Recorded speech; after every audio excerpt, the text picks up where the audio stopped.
हम देखेंगे, हम देखेंगे। मैं जिस्म ही नहीं जान भी रखती हूँ। पाकिस्तान में औरत मार्च एक सालाना तकरीब है जो ख़वातीन के आलमी दिन पर मुनक़िद होती है। ये एक अवामी मुज़ाहरा है जिसका मकसद पाकिस्तान में ख़वातीन को दरपेश मसाइल, जिसमें सनफ़ी बुनियाद पर तशद्दुद, हरासमेंट, इम्तियाज़ी सलूक और अदम मसावात की तरफ तवज्जो दिलाना है।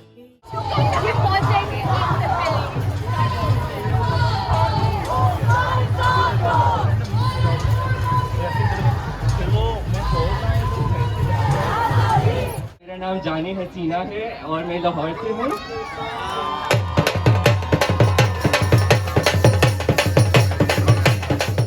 औरत मार्च के मुखालफिन इस मार्च को गैर अखलाकी, गैर इस्लामी और रवायती व सकाफती इक़दार के खिलाफ समझकर तनकीद का निशाना बनाते हैं।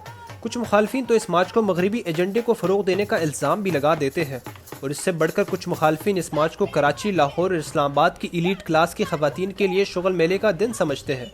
यानी उनके मुताबिक इस मार्च में सिंध, बलूचिस्तान, खैबर पख्तूनख्वा और पंजाब के गरीब और लाचार ख़वातीन की न कोई नुमाइंदगी है और न ही उनके लिए कोई आवाज़ बुलंद की जाती है। इन सब बातों की हकीकत जानने के लिए मैंने कराची औरत मार्च जाने का फ़ैसला किया और फिर जो देखा वो आप भी देखिए, सुनिए और ख़ुद फ़ैसला कीजिए।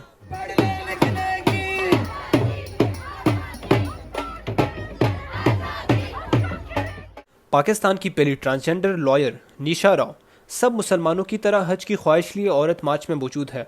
उनकी रिक्वेस्ट है कि मुझे एक्स पासपोर्ट के साथ हज करने की इजाज़त दी जाए। ये जो मैंने प्ले कार्ड्स लिया हुआ है, इसका मकसद स्लोगन का यही है कि पाकिस्तान के अंदर ख्वाजा को एक्स पासपोर्ट प्रोवाइड किए जाते हैं, एक्स आईडी कार्ड प्रोवाइड किए जाते हैं, लेकिन हम बीइंग अ मुस्लिम हज अदा नहीं कर सकते। क्यों? हमारे पास एक्स पासपोर्ट होता है जिस पर हमें उम्रा या हज करने की सआदत हासिल नहीं होती। मेरी आला हकाम से यही रिक्वेस्ट है कि मैं हज करना चाहती हूँ अपने एक्स पासपोर्ट के साथ। कराची औरत मार्च में पाकिस्तान की renowned social transgender activist doctor Mehrab Buzwan मौजूद थी। मैंने उनसे गुफ्तगू और सवालात किए जो आपके सामने है। दूसरी बात ये की जाती है कि ये जो औरत मार्च है ये सिर्फ यानी औरतों की 1% जो एलीट क्लास है, इसमें बलूचिस्तान, केबीके और सिंध की जो सप्रेस कम्युनिटी है, वुमेन वगैरह, उनकी कोई नुमाइंदगी नहीं है। यानी जो गरीबों की है सिर्फ कराची के DHA और इन इलाके के लोग हैं और जो आते हैं जिनके इशू साइकिलिंग वगैरह। लेकिन बलूचिस्तान के लोगों का इशू तालीम है, जिनको तालीम नहीं मिल रहा, जहाँ पर जो है प्राइवेट जेल वगैरह, तो उनकी कोई रिप्रेजेंटेशन है और आप कैसे उनकी आवाज़ बन सकते हैं? बिल्कुल आपने ठीक बोला। बलूचिस्तान के अंदर औरतें मार्च करती हैं, आज भी होंगी, सड़क पे बैठी हुई होंगी। तो वो तमाम नकात जो औरत मार्च पे ये तनकीद उठा रही हैं, क्या उन्होंने बलोच मिसिंग पर्सन्स की मार्च को कवर किया? गिलगित बल्तिस्तान के अंदर भी औरतें मौजूद हैं, पश्तून बहनें भी सड़कों पर निकली हुई हैं, सराइकी वसेब की भी निकली हुई हैं, नकादों ने कवर किया।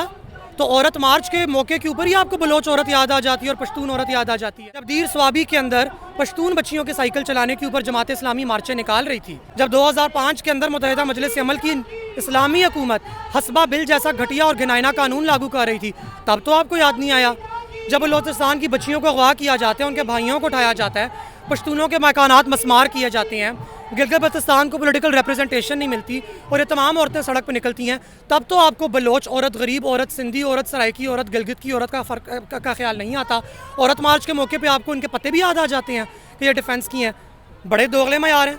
तो अगर आपने सपोर्ट करना है गरीब औरत को और एथनिक औरत को, तो वो सड़क पर है, जाएँ जाके सपोर्ट करें।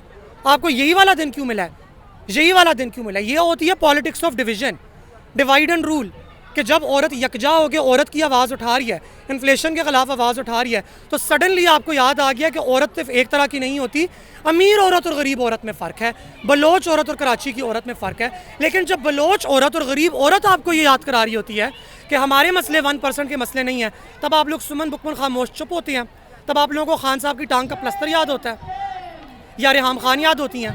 सो पॉलिटिकल प्रायोरिटीज़ हमारी सिर्फ तब ही क्यों निकलती हैं जब ऑप्रेस्ड और मार्जिनलाइज्ड कम्युनिटी सामने आती हैं, वरना आपको याद क्यों नहीं आती? There are 364 days to talk about Baloch women and Sindhi women. Why just today? आज ही का दिन जिस दिन औरत मार्च हो रही है, तो ये वाला सवाल क्यों उठता है? और इसी दौरान मुझे गैरतमंद पश्तून मुनव्वर शाह मिले जो अफगान ख़वातीन की तालीम पर पाबंदी के ख़िलाफ़ आवाज़ बुलंद कर रहे थे। उनकी गुफ्तगू भी सुन लीजिए।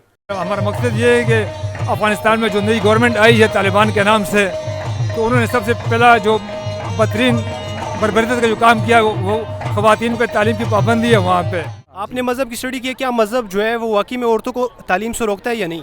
ज़ाहिर तो जितने भी दुनिया भर के अध्ययन है ना, उसमें तो फर्स्ट यानी वो ख़वातीन है कि उनको आप एजुकेट करें। यानी किसी मज़हब में, किसी भी दीन में वो पाबंदी नहीं है किसी भी, यानी इस्लाम तो फिर सबसे अरफा दीन है, उसमें तो ख़वातीन का सबसे पहले बुनियादी हक कि उसे तालीम दी जाए।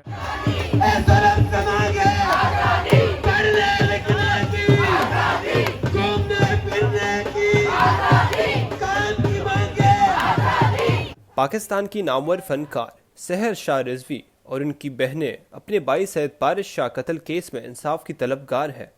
उनकी दर्द भरी आवाज़ भी सुन लीजिए। हम लोग आज तीनों बहनें यहाँ पे मौजूद हैं। हम पारस शाह के लिए आए यहाँ पे। हम औरतें, और ये बात सच है कि 4 महीने से हम लोग हमारे भाई के जस्टिस के लिए रुल रहे हैं।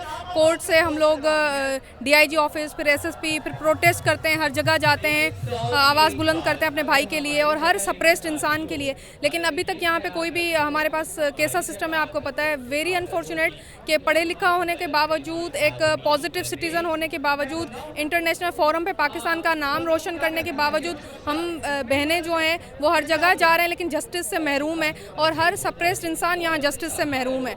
हम लोग औरत मार्च को सपोर्ट करते हैं और औरतों के हकूक़ को सपोर्ट करते हैं और इसकी बहुत नीड है इस तरह के मार्च करने की, क्योंकि हमारा एजुकेशन, हमारा हेल्थ, हमारा जस्टिस, सब चीज़ें औरत के लिए फ्री एंड फेयर होने चाहिए, हर इंसान के लिए होने चाहिए। बिलखुसूस हम लोग आज यहाँ पे पारस के लिए आए हैं। तीनों बहनें हम उसके जस्टिस के लिए आवाज़ बुलंद करते हैं और ये मुतालबा करते हैं औरत मार्च के प्लेटफॉर्म से कि मेरे भाई को इंसाफ दिया जाए और उसके कातिल जो हैं उनको अब 4 महीने गुजर चुके हैं, अब कम से कम उनको जाहिर करके उनको गिरफ्तार किया जाए। इसमें लिखा हुआ है कि एक पर्सन था, he was my class fellow in the university. We graduated together, right?